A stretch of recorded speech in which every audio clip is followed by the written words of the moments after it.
Por volta da 1 hora da manhã do dia 2 de julho de 2012, um motorista que trafegava pela zona rural de uma cidade do estado norte-americano do Tennessee avistou um incêndio florestal que chamou sua atenção. Um policial que estava de patrulha pela região atendeu ao chamado do incêndio e, quando se aproximou do local, se deparou com uma visão aterradora. Em meio ao fogo, encontrou os restos mortais de uma mulher que parecia ser o foco central do incêndio. As autoridades chegaram rapidamente ao local para isolar a área e dar início às investigações.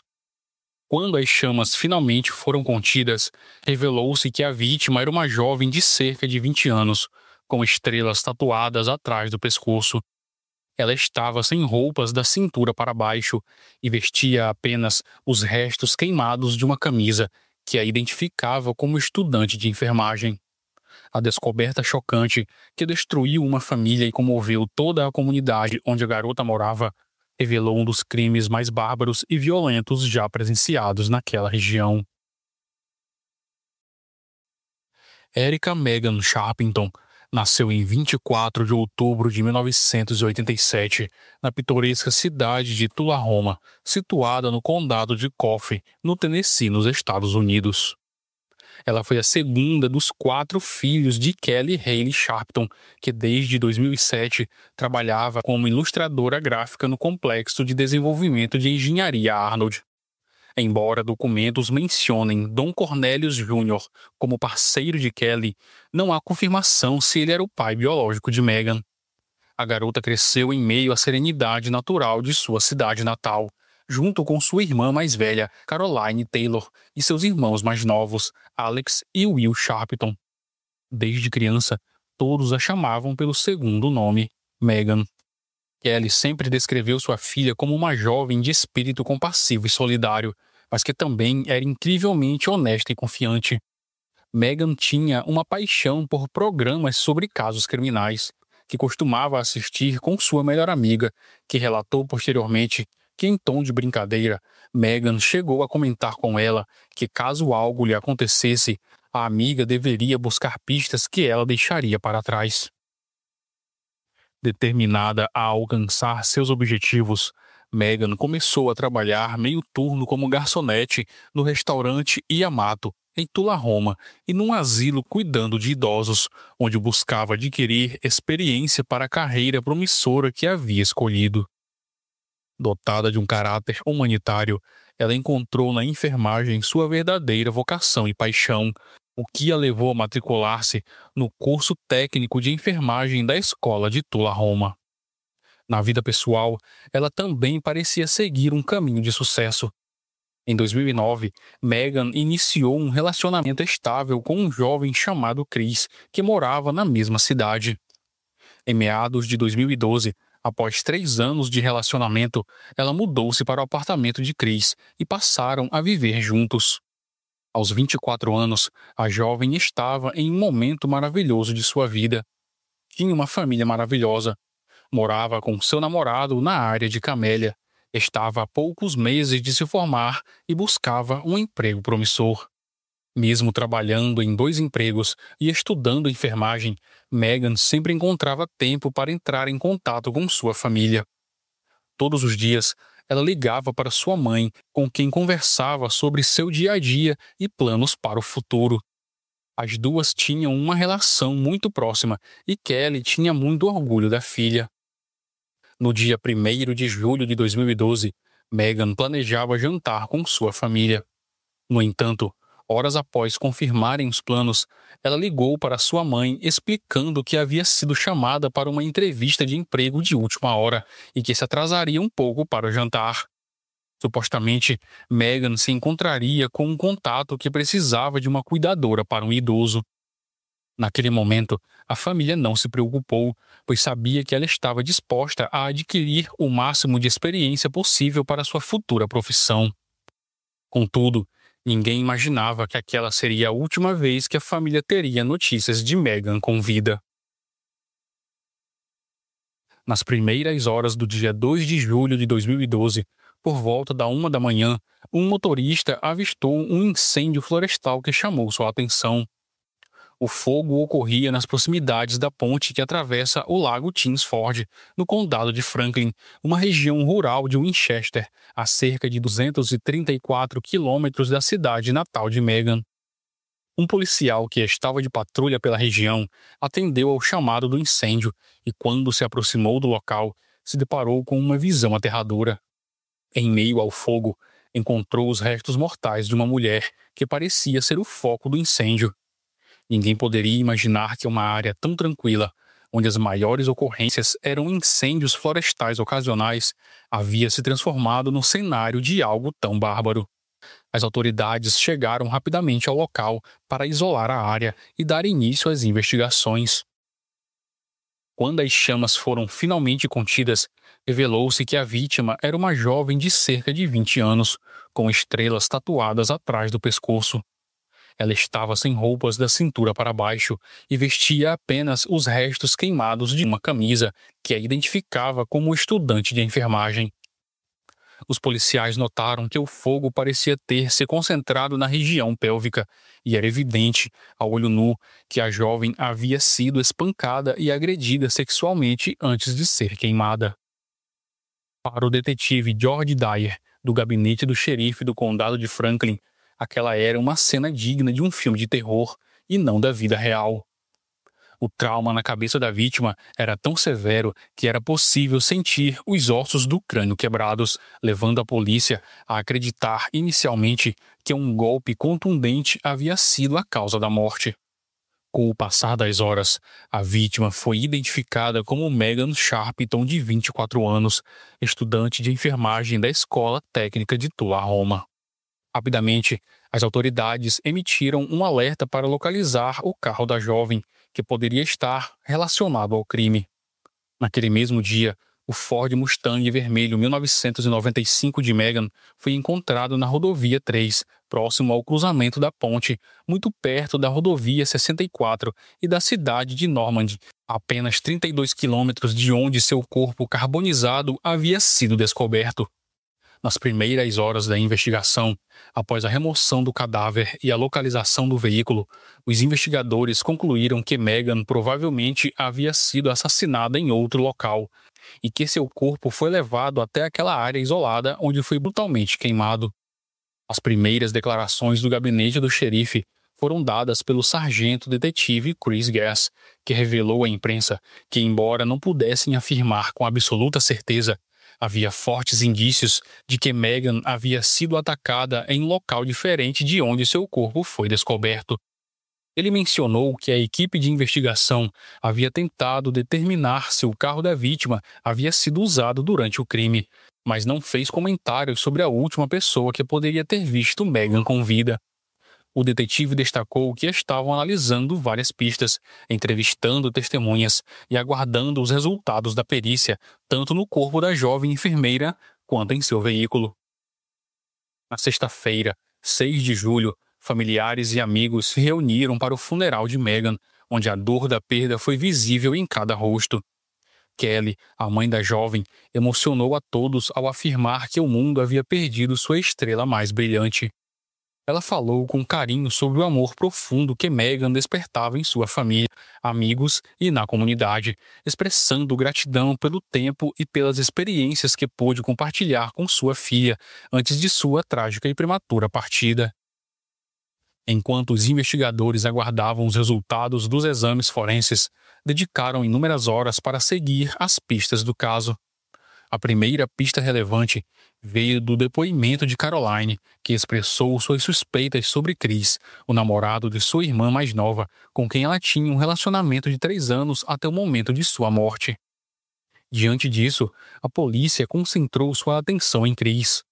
O jovem foi levado para prestar depoimento e testemunhou que Megan havia aceitado uma entrevista para uma oferta de emprego recomendada por uma suposta amiga.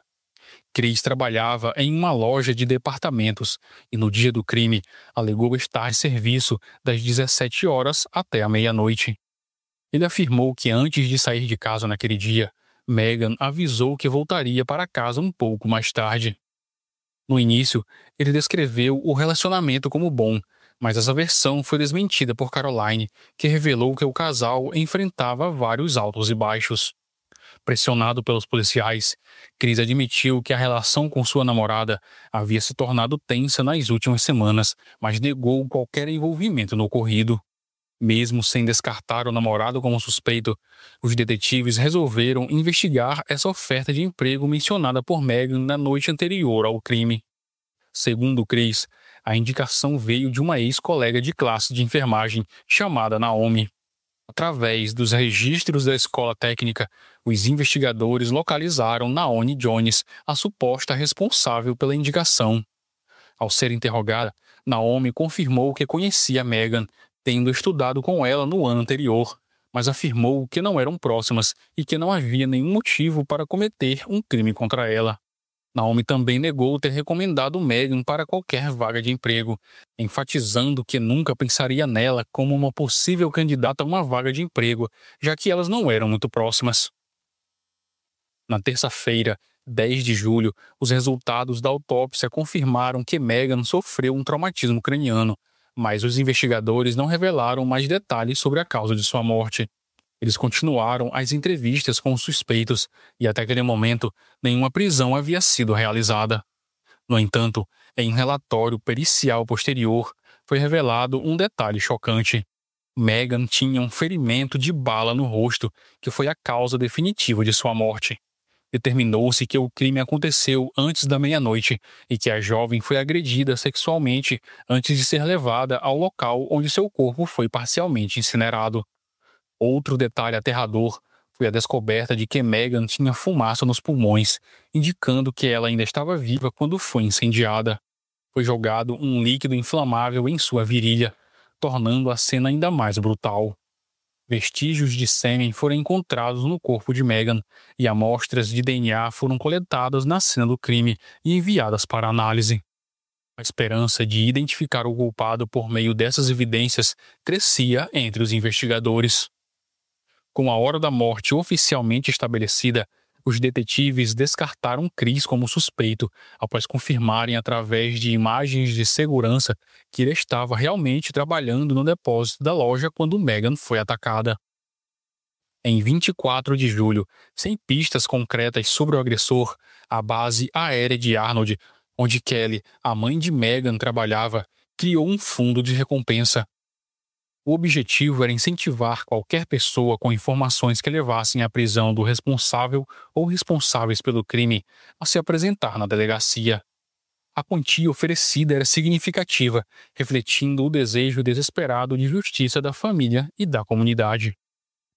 Enquanto detetives avançavam nas investigações, conseguiram descobrir detalhes em um celular antigo que Megan tinha dado ao namorado. Chris entregou o aparelho para os investigadores, que, analisando o histórico de chamadas e mensagens, descobriram que o telefone que havia sido utilizado para atrair a jovem para a entrevista de emprego se tratava de um celular descartável, não registrado, comprado em uma loja de departamentos local. A loja foi localizada e as imagens de segurança solicitadas para verificação. Após horas exaustivas analisando 12 vídeos das câmeras de segurança que registravam a venda de celulares descartáveis nos dias que antecederam o crime, os investigadores se depararam com um comportamento suspeito. Um homem em particular chamou a atenção por sua atitude estranha e suspeita. Ele já carregava um celular e, mesmo assim, adquiriu um aparelho descartável. Os detetives seguiram meticulosamente todos os movimentos do suspeito através das diferentes câmeras de segurança, o que levou até a saída da loja e, posteriormente, ao estacionamento, onde o homem entrou em uma caminhonete vermelha. Rapidamente, uma foto do suspeito foi divulgada pelo departamento do xerife e, em questões de minutos, ele foi identificado como Timothy Gifford, um traficante de drogas local com antecedentes criminais. Levado à delegacia para interrogatório, Timothy demonstrou nervosismo e ansiedade, o que acabou revelando o nome de uma pessoa que os detetives já conheciam, Donnie Francis Jones Jr. Timothy afirmou que havia comprado o celular descartável a pedido de Donnie, que trabalhava como informante da polícia.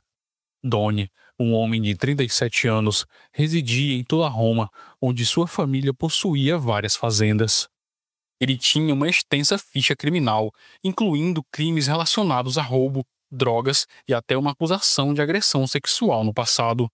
O mais relevante para os investigadores, porém, era que Donnie era casado com Naomi, a ex-colega de classe de Megan, que supostamente a havia contatado para oferecer um emprego.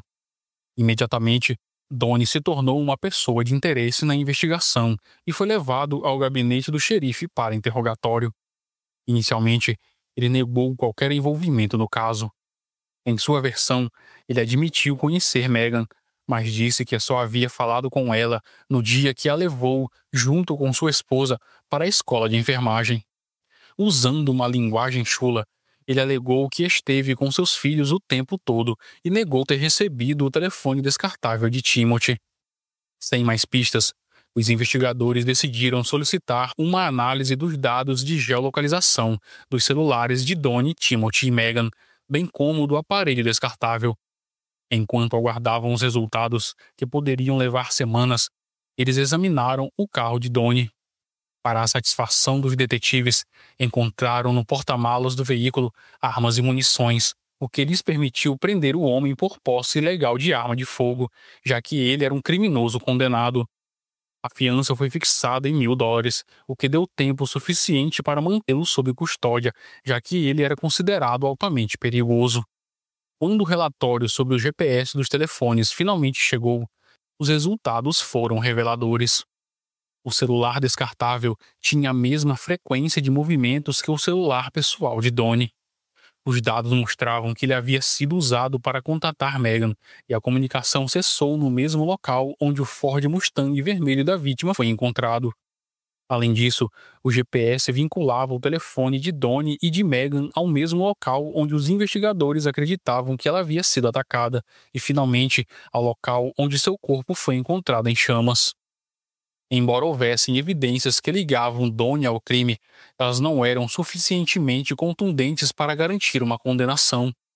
Contudo, quando os resultados do DNA coletado no corpo de Megan chegaram e coincidiram com o de Donnie, a investigação tomou um novo rumo. Confrontado com essa prova inegável, Donnie tentou alterar sua versão inicial, alegando que ele e Megan tinham um relacionamento íntimo consensual. As autoridades, incapazes de refutar essa alegação sem mais provas, obtiveram um mandado de busca para o trailer onde Donnie morava. Após mais de 9 horas de buscas, encontraram mais armas, munições e, em um barril queimado, os restos de um cachecol roxo com estampas de estrelas, presente de Caroline para sua irmã Megan em outubro. Diante da crescente frustração da comunidade pela demora em resolver o caso, Kelly reuniu-se com repórteres em frente ao Centro de Justiça do Condado de Coffee.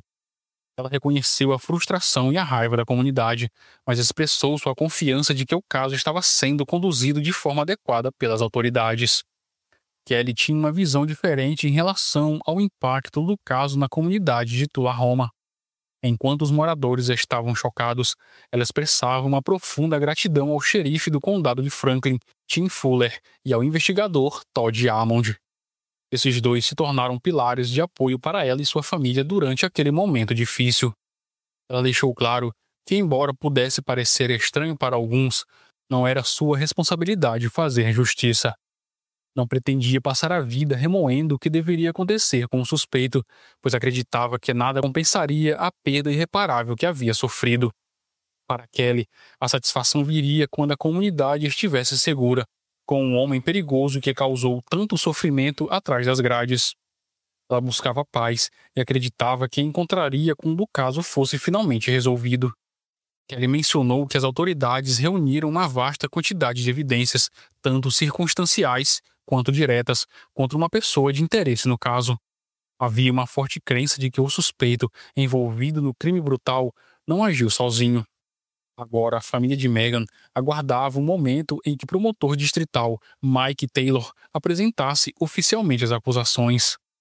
Durante uma declaração à imprensa, Tim Fuller, o xerife do condado de Franklin, afirmou que, ao trabalhar no caso de Megan, ele e sua equipe assumiram parte do sofrimento da família. A tragédia da perda da jovem se tornou algo pessoal para ele, o que o motivou a garantir que todas as informações fossem entregues ao promotor com o máximo de precisão, evitando qualquer erro que pudesse resultar na libertação do responsável. Fuller descreveu o caso como horrível, marcado por um crime violento e cheio de circunstâncias complexas, o que poderia justificar até mesmo a pena de morte como sentença. Além disso, as autoridades, junto com a família Sharpton, estavam preocupadas com o fato de que Donnie, o suspeito, possuía outras acusações e era tão perigoso que chegou a ameaçar um membro da família de Meghan. Kelly revelou que conhecia socialmente o homem apontado como responsável pelo crime, a quem ela descreveu como um predador. Esse indivíduo abordou a esposa de um dos filhos de Kelly durante um jogo de futebol em Tullahoma High School, dando-lhe um tapinha no ombro e fazendo uma ameaça. O incidente gerou pavor entre os familiares da vítima, que temiam que se Donnie era corajoso o suficiente para se aproximar deles durante a investigação, ele também poderia estar disposto a cometer mais atos violentos. Em 1º de novembro de 2012, enquanto os investigadores ainda reuniam provas incriminatórias, a família de Meghan enfrentou um momento de emoções conflitantes ao ser convidada para a cerimônia de formatura da turma de enfermagem da Escola Técnica de Tullahoma. Amigos e colegas de classe de Meghan se reuniram para a entrega dos diplomas na Igreja de Cristo Highland Hills, em Tullahoma. Um assento vazio foi deixado, adornado com flores e decorações em homenagem a Meghan, que deveria estar ali, mas foi tragicamente vítima de violência. Durante a cerimônia, houve uma apresentação de slides comovente, exibindo fotos de Meghan, lembrando a todos o quão doce e gentil ela era. Kelly, segurando uma foto da filha, expressou uma mistura de alegria e tristeza, dizendo que Meghan havia trabalhado muito para obter o diploma, que lhe foi cruelmente negado. Ela lembrou que a filha sonhava em ser enfermeira e estava a apenas 2 meses de alcançar esse objetivo quando sua vida foi interrompida. Os 18 colegas de classe de Meghan concordaram que a formatura não foi a mesma sem ela, mas apesar de sua ausência física, a presença dela foi sentida naquele momento memorável. Após 4 meses de investigação, conduzida em conjunto pelo Departamento do Xerife do Condado de Franklin e o Escritório de Investigações do Tennessee, foi revelado que uma das armas encontradas na propriedade de Donnie coincidia com a usada para tirar a vida de Meghan Sharpton. Em 5 de novembro de 2012, Donnie Jones foi formalmente acusado pelo estado de homicídio em 1º grau, agressão sexual e 2 acusações de violação agravada. O detetive George Dyer, do gabinete do xerife do condado de Franklin, descreveu Donnie como um criminoso frio e calculista, que fez Meghan viver um verdadeiro inferno de pânico e medo em seus últimos momentos. Além disso, a investigação revelou que Donnie estava à espreita de outras possíveis vítimas antes de tirar a vida de Meghan. Mesmo que a estudante de enfermagem não tivesse morrido e os eventos não tivessem levado à prisão do criminoso, as autoridades acreditavam que ele poderia ter enganado e atacado mais mulheres. Com uma postura que tentava transmitir otimismo, Kelly lutava para se manter firme. O crime contra a vida de Meghan continha pelo menos 3 agravantes que poderiam levar à pena de morte. As acusações eram graves o suficiente e os promotores estavam em uma discussão acirrada sobre solicitar ou não essa punição máxima. Diante dessa situação, o caso foi levado à audiência no Tribunal Distrital em dezembro daquele ano pelo Ministério Público do Condado de Franklin. O juiz Thomas Graham, antes de qualquer decisão, ordenou que Donnie passasse por uma avaliação psiquiátrica. Essa avaliação seria crucial para determinar se ele tinha plena consciência de seus atos no momento do crime e se possuía condições mentais para ser julgado ou deveria ser internado. A defesa de Donnie, representada por Jeff Ford, um advogado de Winchester designado pelo tribunal, reconheceu a gravidade das provas apresentadas contra seu cliente. Em uma tentativa de evitar a pena de morte, a defesa optou por solicitar um julgamento rápido. Assim, em 4 de fevereiro de 2013, Donnie, algemado nas mãos e nos pés, entrou no Tribunal Distrital do Condado de Franklin. Diante do juiz Curtis Smith, ele declarou-se culpado do crime. Kelly, presente na audiência, testemunhou um momento angustiante. Donnie, em uma tentativa de manipulação, fez de tudo para que ela olhasse em sua direção. Quando finalmente conseguiu a atenção dela, ele fez um movimento com os lábios que parecia indicar que ele não era o culpado. Apesar dessa tentativa de comunicação, Donnie foi condenado por homicídio em primeiro grau e recebeu uma sentença de prisão perpétua, sem possibilidade de liberdade condicional. O promotor, após a audiência, afirmou que, com a confissão de culpa e a aceitação da sentença, não seria necessário processá-lo por agressão sexual, já que ele permaneceria preso pelo resto da vida. Após o julgamento, novos detalhes sobre o caso e sobre o modus operandi de Donnie emergiram. Steve Blount, promotor distrital assistente, revelou que antes de assassinar Megan, Donnie usou um telefone descartável para contatar uma mulher em Manchester. Ele fez várias ligações para essa mulher, oferecendo-lhe um emprego para cuidar de um idoso. Após diversas conversas, ele chegou a marcar um encontro com ela, mas desistiu quando soube que a mulher levaria sua mãe junto. Então, ele passou a ligar para um número de telefone que tinha de Megan, uma conhecida por frequentar a mesma escola de enfermagem de sua esposa Naomi. Contudo, esse número pertencia a um celular antigo que Megan havia dado ao namorado.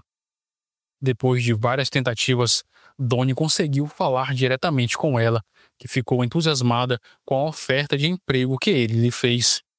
Donnie marcou o encontro em uma estrada isolada no condado de Belford, local onde o carro de Megan foi posteriormente encontrado. Segundo o laudo do patologista do gabinete do médico legista do estado, foi ali que Megan foi brutalmente assassinada, sendo baleada no rosto e golpeada na nuca com um objeto contundente. O caso envolvia 2 condados diferentes. O corpo parcialmente queimado de Megan foi descoberto na beira da rodovia Alt do condado de Franklin, enquanto seu carro foi encontrado na rodovia Three Forks Bridge, pertencente ao condado de Bedford. 2 dias depois, a bolsa da jovem foi achada na Flat Road, ainda no condado de Franklin. Um detetive de Tullahoma se juntou à investigação e Donnie foi acusado de ser um criminoso condenado em posse de arma de fogo. Contudo, essa acusação foi retirada após a condenação de Donnie à prisão perpétua. O promotor-geral do 12º Distrito Judicial, apesar de considerar o caso horrível, expressou satisfação com o resultado e esperança de que a sentença trouxesse algum alívio para a família e a mãe de Megan. Embora a condenação tenha trazido um certo alívio, Kelly sentiu que a justiça não havia sido plenamente feita. Ela reconheceu o esforço dos investigadores, mas lamentou que Donnie, mesmo com 23 condenações anteriores, estivesse livre quando atacou sua filha. Ainda assim, acreditava que a morte de Megan impediria que outras pessoas se tornassem vítimas desse perigoso criminoso. No mesmo dia em que a sentença foi proferida, Donnie Jones Jr. foi transferido para a prisão do condado de Morgan, no leste do Tennessee, onde passará o restante de sua vida cumprindo pena. A transferência foi realizada pelo xerife e outros 2 policiais. Contudo, apenas 3 semanas após ter sido declarado culpado, em 25 de fevereiro, Donnie tentou alterar o seu depoimento. Ele apresentou documentos alegando que havia recebido assistência jurídica inadequada. Segundo a nova versão dos acontecimentos, seu advogado o pressionou a aceitar o acordo e assim incriminar, sob a ameaça dos promotores de processarem sua esposa Naomi. Donnie designou um novo advogado, que formalizou a moção contestando a condenação. Entretanto, a tentativa não teve sucesso após a avaliação do relatório psiquiátrico, que reforçou a validade do depoimento original. 9 meses depois do trágico acontecimento, familiares e amigos de Megan se reuniram com Kelly no local onde o corpo da jovem foi encontrado. Lá foi erguido um monumento em homenagem a Megan, projetado pelo artista local Bob Clement. A obra, com mais de 2 metros de altura, é composta por 24 estrelas de metal que brilham à luz do sol e giram suavemente com a brisa, simbolizando cada ano de vida de Megan. O artista também instalou uma luz solar no topo do monumento, permitindo que ele seja visto à noite e absorva a luz do dia para brilhar eternamente. Próximo a esse monumento, encontra-se um belo retrato de Meghan pintado por Kelly durante as férias de fim de ano e uma pedra com uma inscrição: "Seu nome é Meghan". No dia 2 de julho, quando a polícia deu a trágica notícia a Kelly, ela repetiu incansavelmente essa frase, que se tornou um lema. Kelly desejava que sua filha fosse lembrada como uma pessoa real e significativa, e não apenas como mais um caso. Meghan possuía tatuagens de estrela, uma para cada um de seus irmãos. Essa marca era sua identidade, e sua mãe desejava recordá-la como uma garota vibrante, sempre em movimento, que teve sua vida brutalmente interrompida e foi cruelmente assassinada e queimada à beira da estrada. Nos meses seguintes à morte de Meghan, Kelly, mesmo profundamente abalada, lutou com todas as suas forças para lidar com a perda irreparável. Embora tivesse outros filhos para cuidar e amar, a dor de perder Meghan era insuportável. Mesmo com a justiça sendo feita, Kelly nunca conseguiu superar completamente a ausência da filha. Em 8 de novembro de 2013, outra tragédia assolou a família Sharpton. Kelly faleceu no Centro Médico Erlinger, em Chattanooga, aos 47 anos. As causas da morte não foram oficialmente divulgadas pela polícia, mas a informação que circulou pela mídia foi de que Kelly tirou a própria vida. Ela não suportou a perda da filha, com quem tinha uma relação tão próxima, e acabou tomando essa atitude extrema. Um dos detetives envolvidos no caso afirmou que Donnie, de certa forma, havia destruído a vida tanto de Meghan quanto de sua mãe.